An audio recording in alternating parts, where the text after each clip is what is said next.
Hi, this is Suresh. ఈరోజు మనము డైనమిక్స్లో ప్రాబ్లం చేద్దామండి. ప్రాబ్లం ఏంటంటే, what will be the change in the centripetal force of a body moving in a circular path if both the speed and radius of the path of the body are doubled. దీని meaning ఏంటంటే, ఒక object అనేది circular పాత్లో తిరుగుతుంది. దాని mass m అనుకుందామండి. దాని యొక్క radius r అనుకుందాం first. అలాగే దాని యొక్క వెలాసిటీ స్పీడ్ ఏమో v అనుకుందాం. అంటే ఇప్పుడు r1 = r అండి, అలాగే m1 = m అండి, అలాగే v1 = v అండి. సో f1 = f అనుకుందాం. ఇప్పుడు వాడు ఏమంటున్నాడంటే, ఒకవేళ రేడియస్ డబుల్ అయిపోయి వెలాసిటీ కూడా డబుల్ అయిపోయింది అనుకోండి, మాస్ మారలేదు, అప్పుడు అదే ఆబ్జెక్ట్ కూడా మాస్ మారలేదు, అప్పుడు సెంట్రిపెటల్ ఫోర్స్ ఎంత ఉంటుంది అంటున్నాడు. సో ఇప్పుడు నేను ఏమంటున్నానంటే, వీటిని కంపారిజన్ ప్రాబ్లమ్స్ అంటారు. సో r2 = 2r అని రాస్తున్నానండి.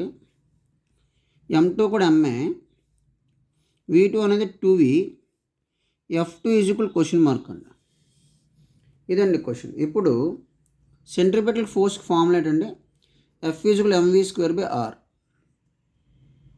సో మాస్ మారలేదు కాబట్టి F ఈజ్ ప్రపోర్షనల్ v²/r. దాని నుండి ఏమవుతుందండి, F2/F1 ఏమవుతుందండి, v2²/v1² ఇంటూ ఇది రెసిప్రోకల్గా అవుతుందండి, r1/r2. ఇందులో సబ్స్టిట్యూట్ చేద్దామండి. F2 అంటే F2ఏ, F1 అంటే F, ఓకేనండి. v2 అంటే 2v² బై v1² అంటే v², r1 అంటే r, r2 అంటే 2r. సో ఇప్పుడు ఏమైందండి, F2/F = 4v²/v² into r cancel అండి, 1/2. ఇక్కడ v² క్యాన్సిల్ అండి, 2 1 2 2. సో F2 = 2f అంటే ఏంటండి, 2 టైమ్స్ ఇంక్రీజ్ అయిందని అర్థం.